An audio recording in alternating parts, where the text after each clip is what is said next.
Hi there, this is Noel for Steer Queer, and I'd like to talk to you about the 2011 auto show that I just went to in Boston, Massachusetts. I want to go over some of my top picks and just generally wax lyrical about what I saw, what I liked, what I didn't. I don't want to talk about what I didn't like, because I've sort of forgotten about it. Okay, so we know that General Motors has gotten away from Oldsmobile and Pontiac, and as though someone would care, that person wouldn't be me.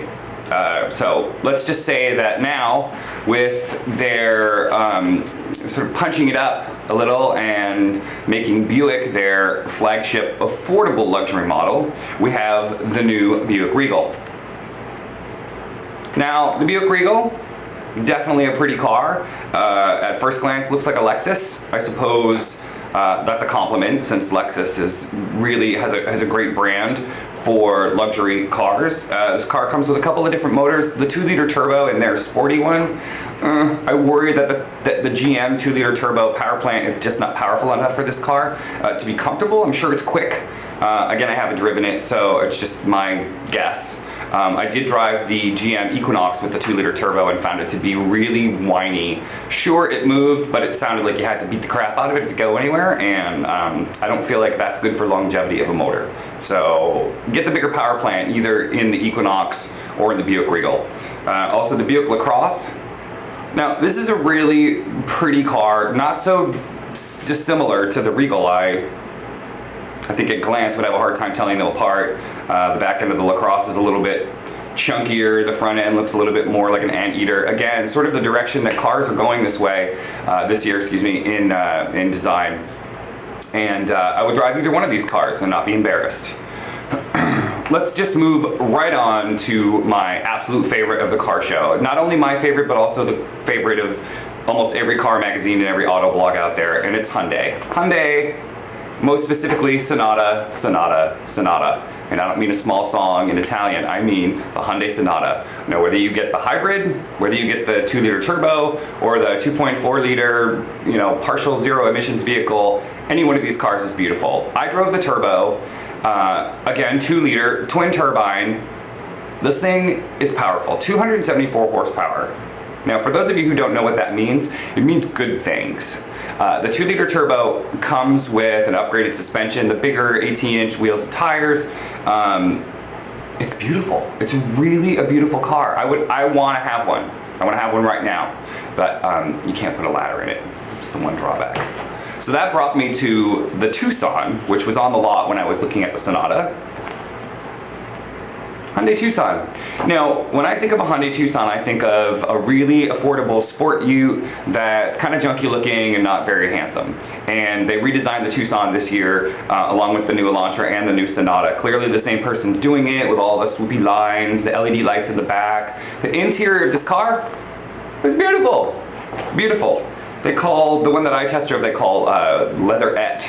I don't know what leatherette means, but it was nice. Bluetooth connectivity, XM radio, the cockpit was beautiful, lit up nicely. There's a little eco thing, a little light on the dashboard, so if you're driving it responsibly, it tells you that you're driving in the optimum fuel economy zone, which I think is helpful for people. They want to know, when they're maximizing the use of their car and getting the best fuel economy.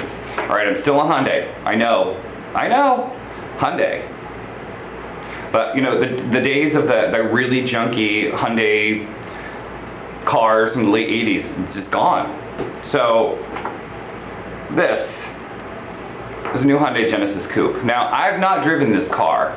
Again, comes with 2 power plants, a 3.8-liter V6, which has well over 300 horsepower, and then a 220 horsepower 2-liter turbo. Now, it's the same turbo power plant that's in the Sonata, but it only has 220 horsepower, which means there's room to tune this car and make it badass. Now, whether this car is designed well enough to be able to handle that kind of power, whether you have the V6 or the 2-liter, remains to be seen. Hyundai, if you're listening, I would like to try to drive this car on the track.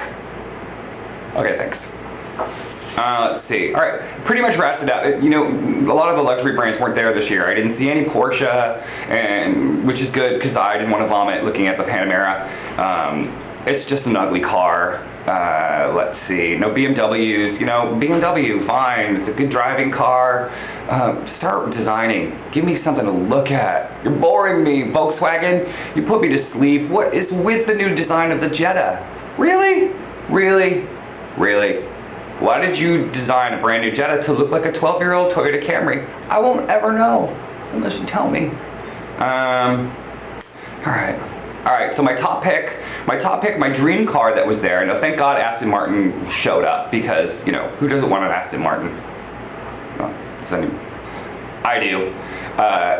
Favorite Aston Martin, DB9 convertible, I would take any day. Not the most convenient if you want to take your friends to the airport, but if you buy the new Rapide, which has the V12 power plant, still close to 500 horsepower, but 4 doors, and if you have friends with small people, they can fit in the back. Now that I would like to take to get my groceries. And I promise, Aston Martin, I'll drive really slow so everybody sees me.